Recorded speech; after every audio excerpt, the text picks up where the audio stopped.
बाहर क्या देख रही हो? कुछ नहीं। तुम्हें तो कहा था खामोश रहो, कुछ मत सोचो। उसी की आदत डाल ली। कितनी बात मानती हो? वैसी लगती तो नहीं। तुमने आजमाया ही कभी। I'm sorry नादिया, मेरा हर किस मकसद तुम्हें तकलीफ पहुंचाना नहीं था।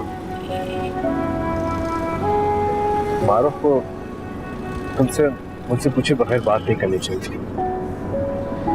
बहुत बड़ी गलती हो गई हमसे। प्लीज मारूफ बाजी को ब्लेम मत करो। वो मुझसे बहुत मोहब्बत करती है, शायद इसीलिए उन्होंने तुमसे गुजारिश की। जिंदगी के फैसले इस तरह जज्बाती होकर नहीं करते। खैर, जाने दो इन बातों को। इन बातों को बार बार दोहराना समझदारी की बात नहीं है। मेरे पास इन तल्ख बातों के अलावा और कुछ भी नहीं। नादिया, प्लीज। सॉरी,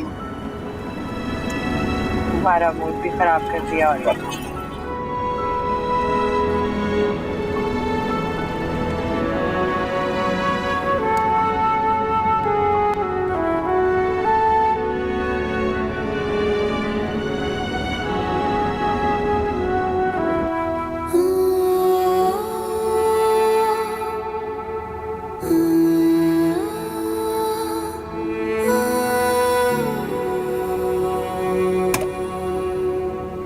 इफ्रा,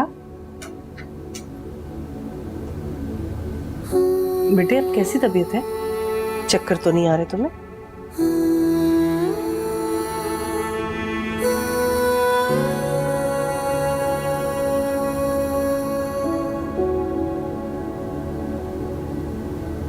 इफ्रा, क्या बात है, तुम ऐसे क्यों देख रही हो मुझे? मत उठो, तुम्हारी तबीयत अभी ठीक नहीं है, तुम्हें अभी आराम की जरूरत है। फिर से चक्कर तो नहीं आ रहे ना?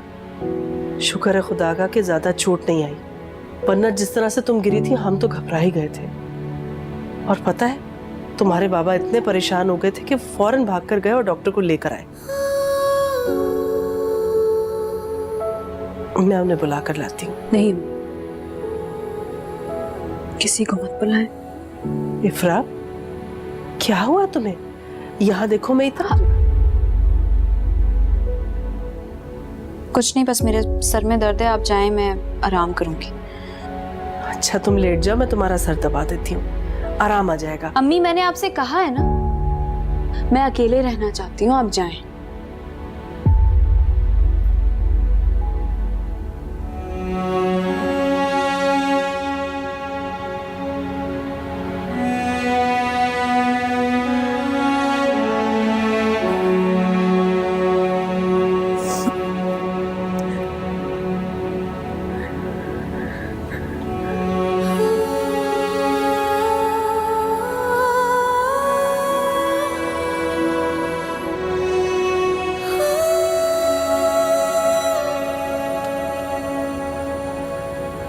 बहुत चक्कर आ रहे हैं, मुझे चला नहीं जा रहा, लग रहा है मैं गिर जाऊंगी। नहीं गिरोगी, मैं हूं ना। चलो, शाबाश।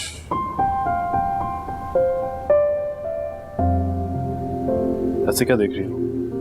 रश कर रही हूँ खुद पर, चंद कदमों के लिए ही सही, तो मेरा सहारा तो बनो। काश ये सब हमेशा ऐसे ही रहता।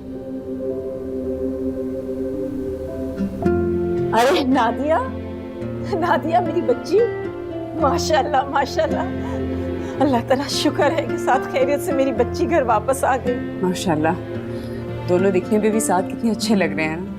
अल्लाह करे तुम दोनों ऐसे ही रहो, कभी किसी की नजर ना लगे। आमीन आमीन। एमल, प्लीज मुझे कमरे तक छोड़ दोगी? चला नहीं जा। आप हाँ चलो, लेके जाओ। आराम से बेटा।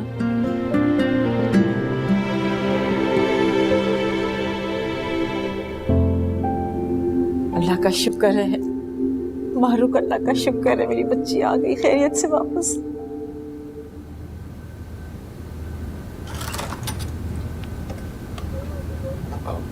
इफ्रा उठ गई है? चलो मैं देख लेता हूँ।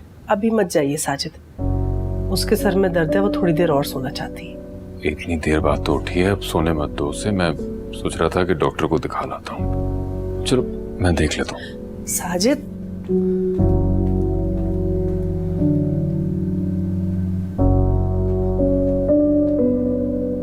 इफ्रा, इफ्रा बेटा, चलो बेटा अस्पताल चलते हैं, कहीं तबीयत और खराब ना हो जाए।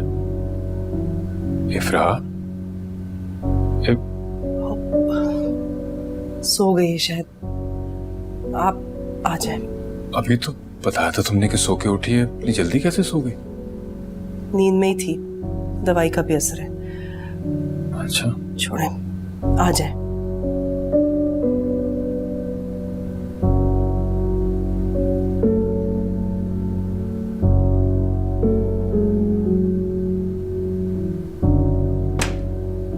कैसी दूरियां हैं, कैसे फासले, मंजिल बेनिशान के चुप है रास्ते, ऐ दिल नहीं तेरा कोई नहीं, तू रोना नहीं, तू रोना नहीं, मेरे आंसू मेरे ऐ दिल पे जा गिरे, यूं सही ना जाए इस दिल से बेबसी, ऐ दिल नहीं तेरा कोई नहीं, तू रोना नहीं। बच्ची तो बड़ी अक्लमंद निकली। अरे मैं तो उसे ना समझती थी। देखो तो सही, क्या लड़का अपने लिए पसंद किया है। भाई सारी जायदाद कारोबार सब उसी का तो है, कितना अमीर है लड़का। तो नसीब की बात है अम्मा, हमें तो दुआ करनी चाहिए कि इफ्रा अपने घर में खुश रहे। वैसे तुमने भी हद कर दी। अरे खड़े खड़े वहां लड़की को अंगूठी पहनवा दी, ये कौन सा तरीका है? हम क्या वहां इफ्रा की मंगनी करने गए थे? मैं आपका मतलब नहीं समझी अम्मा। भाई सीधी सी बात है, ऐसे मौकों पे बड़ों से सलाह मशवरे किए जाते हैं, 2-4 रिश्तेदार बुलाए जाते हैं। अम्मा ठीक कह रही हैं इफ्रा, मुझे भी मुनासिब नहीं लगा साहिर का रवैया। अंगूठी पहनाने की जरूरत नहीं थी उसे, वो भी इस तरह एकदम। साजिद, उन दोनों का रिश्ता तय हो चुका है, हमारी और साहिर के माँ बाप की मर्जी से। ऐसे हालात में अगर उसने अंगूठी पहना दी तो एतराज कैसा? बीबी, हम तुम्हारी तरह इतने आजाद ख्याल नहीं हैं। हमारे घर में हर चीज तरीके से होती है।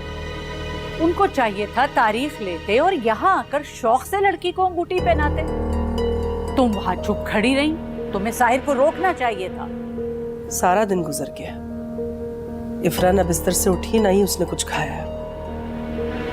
मुझसे बात भी नहीं कर रही वो। मैं उसे देख कर आती हूँ।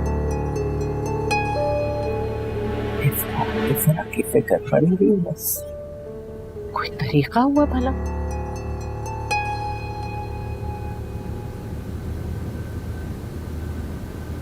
बेटा इफ्रा, चलो जल्दी से जूस पी लो। देखो इस तरह वीकनेस और बढ़ जाएगी। कितने घंटे गुजर गए, तुमने कुछ नहीं खाया पिया। चलो शाबाश, पी लो। इफ्रा, कैसी बदतमीजी है, क्यों परेशान कर रही हो मुझे? चलो शाबाश पियो। मेरा बाप कौन है अम्मी?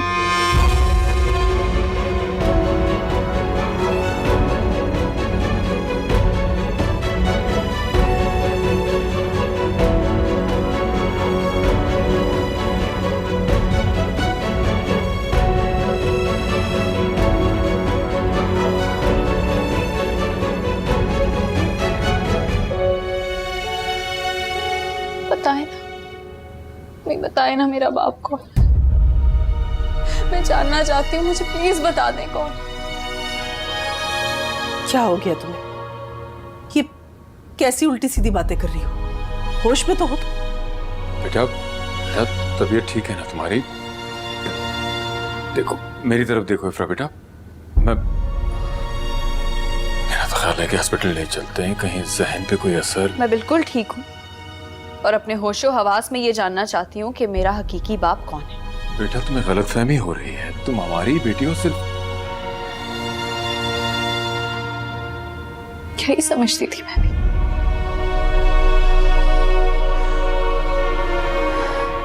सारी दुनिया भी मुझसे कहती कि आप मेरे बाप नहीं है, तो मैं उनकी बात पे कभी यकीन नहीं करती।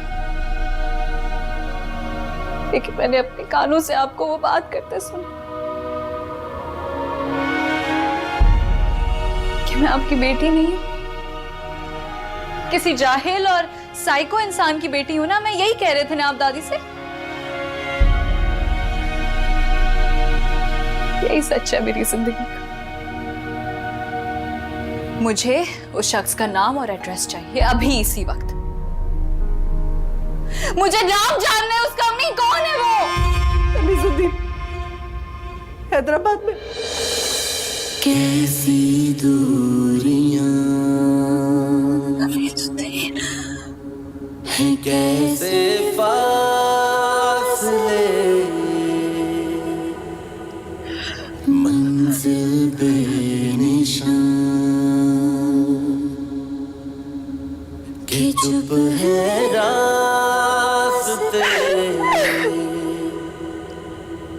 खिले थे फूल जो सभी मुरझा गए, सही ना जाए इस दिल से बेबसी, ऐ दिल नहीं तेरा कोई नहीं तो रोना।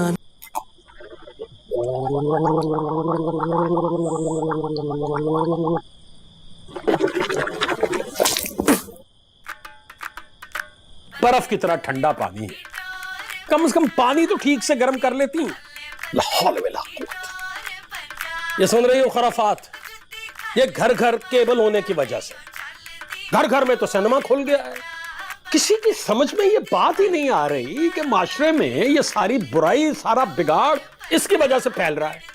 सब चीजें खराब थोड़ी होती हैं जी, बड़े अच्छे अच्छे प्रोग्राम भी आते हैं केबल पे, जैसे मजहबी, मालूमाती। तो मुझे सबक पढ़ाने की कोशिश ना किया करो। मुझे क्या जाहिल समझ रखा है, पागल समझ रखा है? देखता कौन है ये मजहबी और मालूमाती प्रोग्राम? सारे तो ड्रामों के साथ और फिल्मों के साथ चिपके रहते हैं। ये तो मेरी सख्ती है जो मेरा घर इस लानत से बचा हुआ है, वरना तुम तो कब की लगवा चुकी होती हैं। गरम कर लाती हूँ। और नीम गरम करना, कहीं खौलता हुआ ले आओ। जी। तौबा तौबा तौबा तौबा।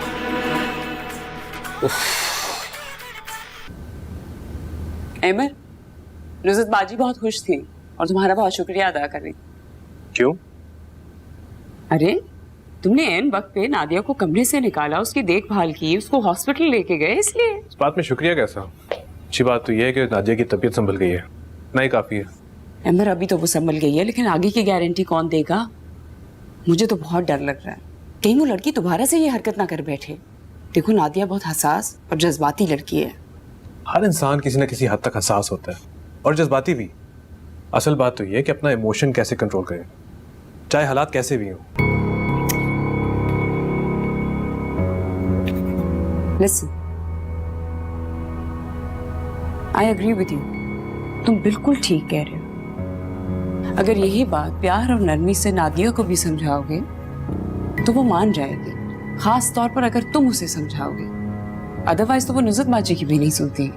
अब इस बात को बार बार मत दोहराएं और नादिया के सामने जिक्र ना करें। जो हुआ सो हुआ, उम्मीद है कि उस बात को भूल जाएगी। भूल जाएगी अगर तुम उसे जिंदगी की खुशियों की तरफ वापस ले आओगे।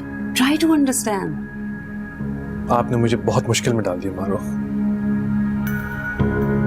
काश आप ऐसा ना करती। देखो अमर, अगर तुम्हारी जिंदगी में कोई और लड़की होती ना तो मैं कभी भी तुम्हारी खुशियों के आड़े ना आती, लेकिन जब कुछ ऐसा है ही नहीं तो फिर क्या मसला है? नादिया सिर्फ और सिर्फ तुम्हारे साथ ही खुश रहेगी। अल्लाह खैर करे, अब क्या हो गया? जी नुसरत आंटी। वालेकुम सलाम। जी आप परेशान ना हो, मैं भी आ रहा हूँ। क्या हुआ?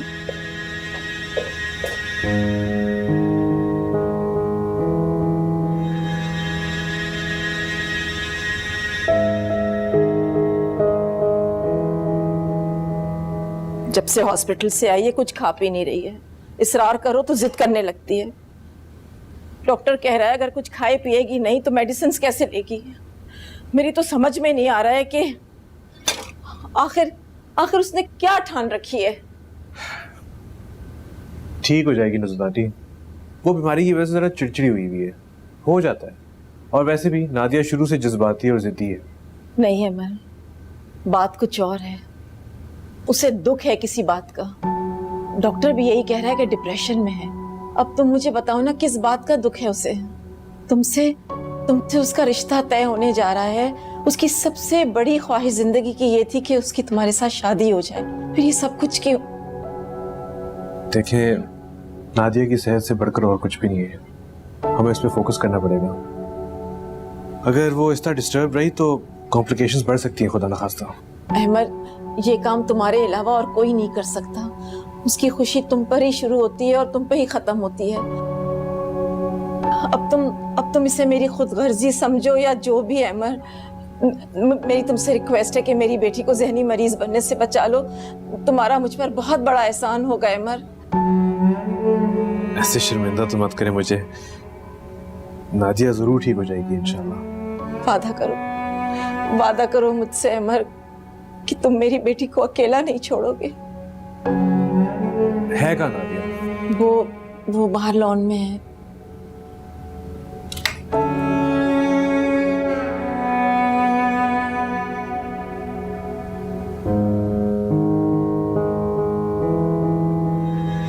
तुम बहुत अच्छा कर रहे हो नादिया।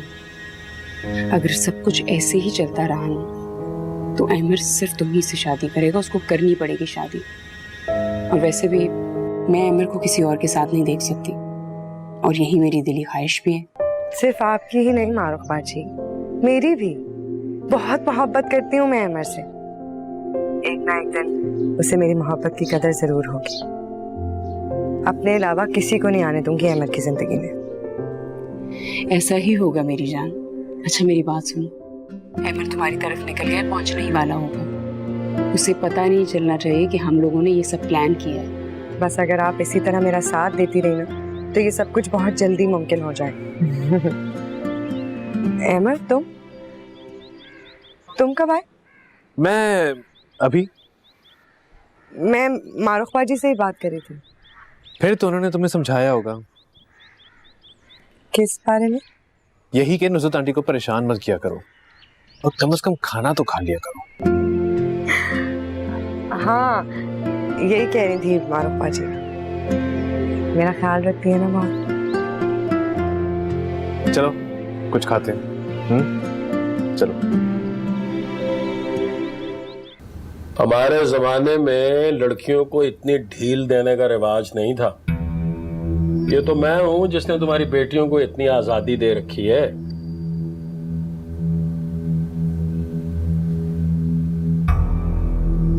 ऐसे क्या गुमसुम बैठी हुई हो? कभी दो लफ्ज तारीफ के मेरे बारे में ना कहना। ना तुम न तुम्हारी बेटियां। इंतहाई नाशुक्रे हो भाई तुम। नहीं जी, हम सबको आपका बहुत ख्याल रहता है। दोनों बेटियां भी आपसे प्यार करती हैं। अरे छोड़ो, रहने दो। बहुत प्यार करती हैं। मेरी जिंदगी में तो ना घर का सुख लिखा था ना ही औलाद का। लाइट ऑफ करो, सीधी मेरे मुंह पे पड़ रही है। और लॉक भी चेक कर लो और चाबी मेरे सरहाने रखना। जी।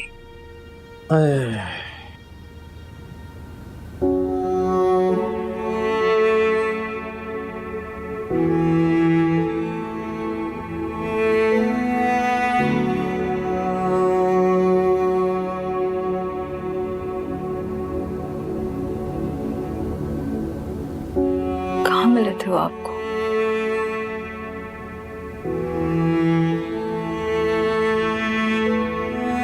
कहाँ मिले थे वो आपको? तुम्हारे नाना बहुत बीमार थे, लेकिन अपनी बीमारी से ज्यादा उन्हें मेरी फिक्र थी। ऐसे में किसी ने तमीजुद्दीन का रिश्ता बता दिया। शरीफ और मजहबी शख्स जानकर तुम्हारे नाना ने हाँ कर दी। कोई अपना तो था नहीं जो जाकर मालूमात करता। फिर शादी हो गई और मैं हैदराबाद चली गई थी। हैदराबाद? हैदराबाद में रहते हैं वो? वो तो इतनी दूर ही नहीं है यहाँ से। वो यहाँ होता तब भी तुम्हारे लिए उतना ही दूर होता। मत भूलो कि उस घर से मेरे साथ साथ उन्होंने तुम्हें भी निकाला था। नहीं उठाना चाहता था वो इंसान तुम्हारी जिम्मेदारी। तो आप मुझे उनकी दहलीज पे छोड़ आती? उन्हें मुझे रखना ही पड़ता। अम्मी क्यों ले आई आप अपने साथ? इफ्रा, तुम उस शख्स को नहीं जानती। वो नहीं रखना चाहता था तुम्हें। तुम एक माह की भी नहीं थी। क्या बनता तुम्हारा? क्या बनता? क्या होता? दो ही बातें होती, या तो मैं मर चुकी होती या तो किसी यतीम खाने में वो मुझे छोड़ के आ चुके होते। अम्मी जो भी होता, कम से कम आज के दिन से तो बेहतर होता वो। साजिद को माफ कर दो। वो बुरे आदमी नहीं है। बेटी की तरह परवरिश की है उन्होंने। बेटी की तरह परवरिश की है उन्होंने मेरी। अगर अम्मी कभी जिंदगी में उन्होंने अपनी बेटी मुझे समझा होता तो साहिर के बाबा को जाके वो इस तरह बात ना बताते, मेरी हकीकत इस तरह ना उनके सामने पेश करते। अम्मी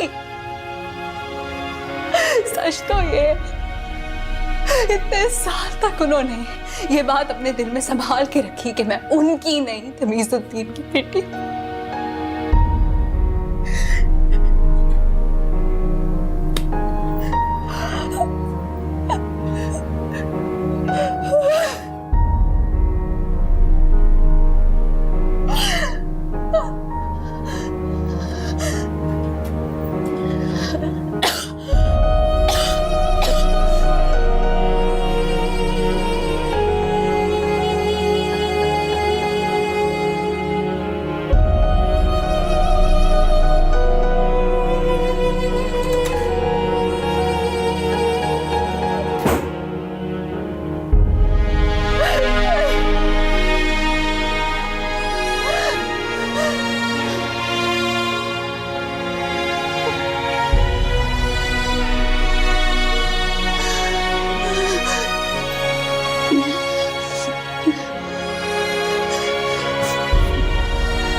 कुछ और कह रही थी क्या?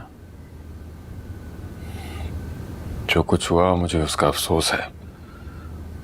गलती से मुंह से कुछ बात निकल गई जो इफ्रा ने सुन ली, बस इतनी सी बात है। ये इतनी सी बात नहीं है साजिद।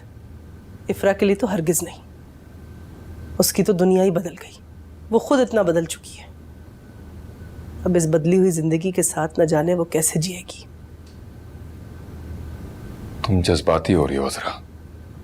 2-4 दिन में इफ्रा भी संभल जाएगी। अब ऐसी भी बात नहीं है, जिंदगी में चलता है। मैं खुद बात करूंगा इफ्रा से। कोई फायदा नहीं। अब आप उसके लिए वो नहीं रहे जिसकी हर बात वो आंख बंद कर कर मान लेती थी। खो चुकी है वो आपको हमेशा के लिए। मेरी तो समझ में नहीं आया मैं इस कदर अम्मा के दबाव में कैसे आ गया। वो अगर अपने बाप के पास जाने का फैसला कर ही चुकी है तो हम उसे किसी भी सूरत रोक नहीं सकते। सिर्फ दुआ कर सकते हैं उसके लिए। तुम फिक्र ना करो, मैं समझाऊंगा उसे तो आप तब समझाएंगे ना। पहले मुझे तो ये बात बता दें कि ये सारा कुछ आपने उसके ससुराल वालों को क्यों बताया कि वो तमीजुद्दीन की बेटी है। बाप बनकर तो उसे आपने पाला था ना। क्या उसका इतना भी हक नहीं था कि आप उसके सर पर हाथ रख के उसे इस घर से रुखसत करते? अम्मा ने मुझे शादी के खर्चे सुना सुना के मेरी मत मारती थी।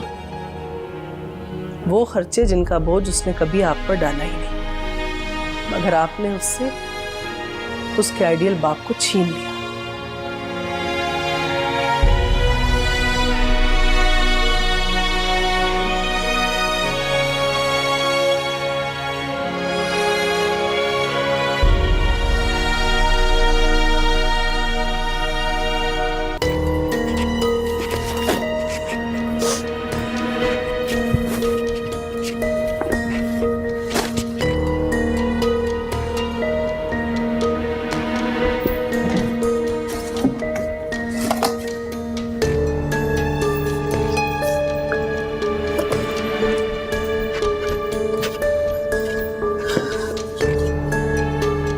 बुरा हुआ बहरहाल, साल खामोशी से गुजर जाता तो अच्छा था। कुछ भी अच्छा ना होता, वो लड़का वापस आ जाता और तुम्हें इफ्रा की शादी करनी पड़ जाती।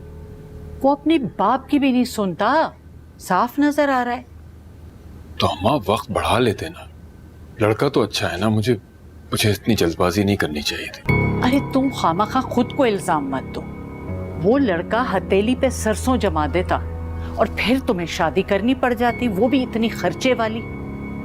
और वो अब भी पीछे हटने वाला नहीं है, लिखवा लो मुझसे। अम्मा इस वक्त मसला साहिर का नहीं, इफ्रा का है। अरे तो तुमने कोई झूठ तो नहीं बोला था ना, हकीकत ही तो बताई थी साहिर के बाप को। सारी उम्र लिखाया पढ़ाया, एहसान मंद होना चाहिए उसे तो तुम्हारा। इफ्रा का खर्चा मैंने नहीं उठाया अम्मा, अजरा ने उठाया। और अब तो मैंने वो शॉप भी बेच दी है।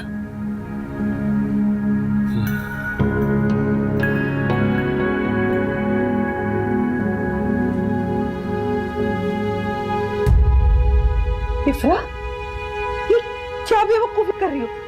मैं तुम्हें इसकी इजाजत नहीं दे सकती। फौरन रखो अपने कपड़े वापस। आपको इतना परेशान होने की जरूरत नहीं है, और वैसे भी बच्ची थोड़ी हूं मैं, अब अपना ख्याल खुद रख सकती हूँ। और मैं कौन से किसी गैर के घर जा रही हूँ, अपने हकीकी बाप के घर जा रही हूँ। इफ्रा, तुम उस शख्स को नहीं जानती। साथ रहूंगी तो उसे जान भी लूंगी, और वैसे भी इतने साल आप लोगों के साथ गुजार के आप लोगों को नहीं जान पाई, वो बात याद नहीं है आपको? इफ्रा, तमीजुद्दीन तुम्हारी जिंदगी हराम कर देगा। वो एक बहुत ही संगदिल और जालिम शख्स है। क्या बाबा से भी ज्यादा? मेरा मतलब है साजिद साहब से भी ज्यादा तंगदिल और जालिम है वो। जाने देना अम्मी, मुझे आप सीधी तरह एड्रेस और मोहल्ले का नाम क्यों नहीं बता देती? और वैसे भी अगर आपने ना भी बताया ना, तो ढूंढ तो मैं खुद ही लूंगी, इतना मुश्किल नहीं है मेरे लिए। समझने की कोशिश करो बेटा, मैं तुम्हें इजाजत नहीं दे सकती हूँ जाने की। मेरी बात को समझो प्लीज। जा तो मैं रही हूं, और आप भी मुझे नहीं रोक सकते।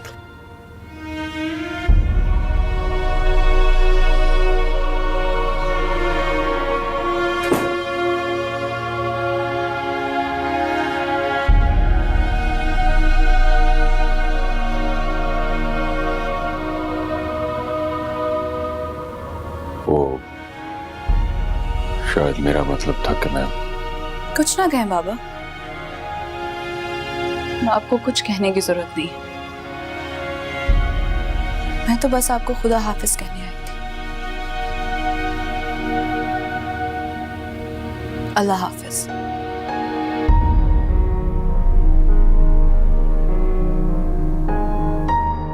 इफ्रा, इफ्रा, इफ्रा, बेटा इफ्रा, तुम अकेले कैसे जाओगी? सफर इतना आसान नहीं होता, और तुमने इससे पहले कभी अकेले सफर नहीं किया। बाबा तुम्हें ड्रॉप कर देंगे ना? मैं अकेले सफर कर लूंगी अम्मी, इतना मसला नहीं है। और वैसे भी कितनी लड़कियां हैं जो अकेले सफर करती हैं, मुल्क में, मुल्क से बाहर। और फिर मैं तो अपने हकीकी बाप को मिलने जा रही हूँ। आप बिल्कुल परेशान ना हो। मुझे माफ कर देना मेरी बेटी, मैं चाहकर भी तुम्हें दुखों से नहीं बचा सकी। हाँ कहीं अम्मी, आपने मेरे लिए बहुत दुख बर्दाश्त किए, बहुत कुछ सहा। मैं संभाल लूंगी खुद को, बस आप अपना ख्याल रखें। तुम मुझे फोन तो करोगे ना? अगर उन्होंने इजाजत दी तो। मुझे अपने पहुंचने की इत्तला दे देना, रात हो जाएगी। और अगर हो सके तो साजिद को माफ कर देना, हालांकि वो इस काबिल तो नहीं। अम्मी मैं तो चाहकर भी उनसे नाराज नहीं हो सकती। वो मेरे मोहसिन है अम्मी। इतने प्यार से पाल पोस कर मुझे बड़ा किया, इतने पैसे मुझ पे खर्च किए। मैं चाहकर भी उनका कर्ज कभी नहीं उतार सकती।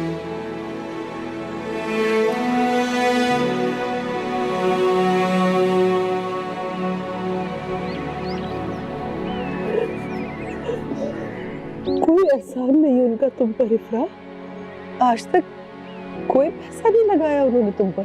कैसी दूरियां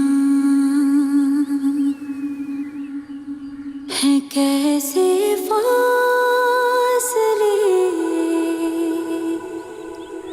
मंजिल बेनिशान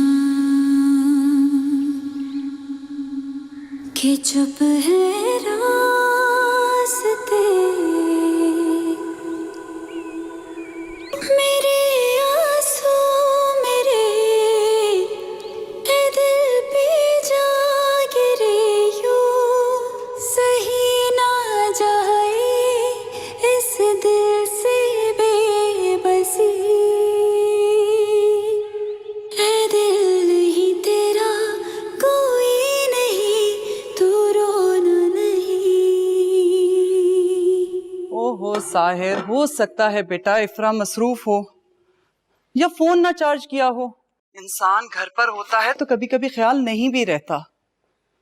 इसमें परेशानी की क्या बात है भला? अम्मी आप समझ नहीं रही, मेरी कितनी मिस्ड कॉल्स होंगी उसके फोन पे, लेकिन एक बार भी उसने कॉल बैक नहीं किया।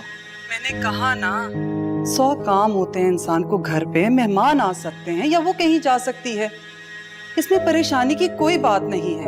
अम्मी मेरा दिल कह रहा है कि कुछ प्रॉब्लम जरूर है, नहीं तो वो एक बार तो मुझसे बात कर सकती थी कम से कम।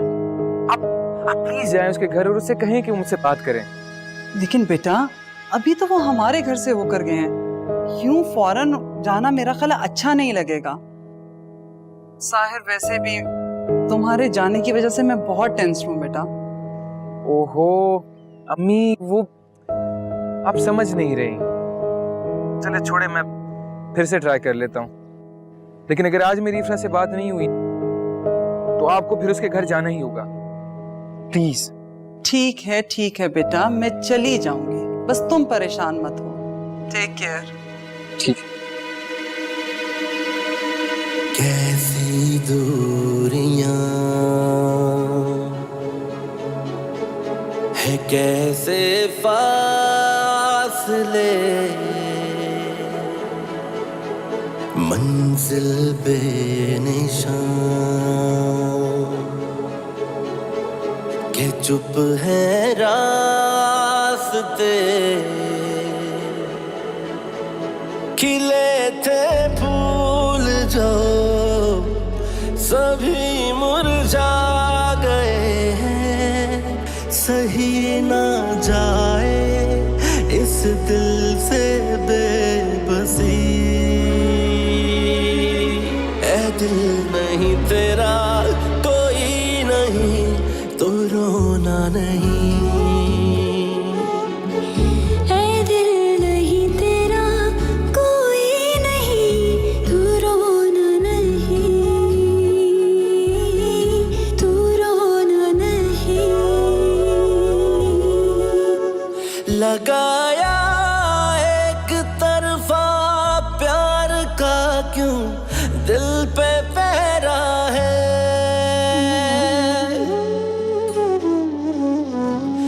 लगाया एक तरफा प्यार दिल पे पहरा है, रखो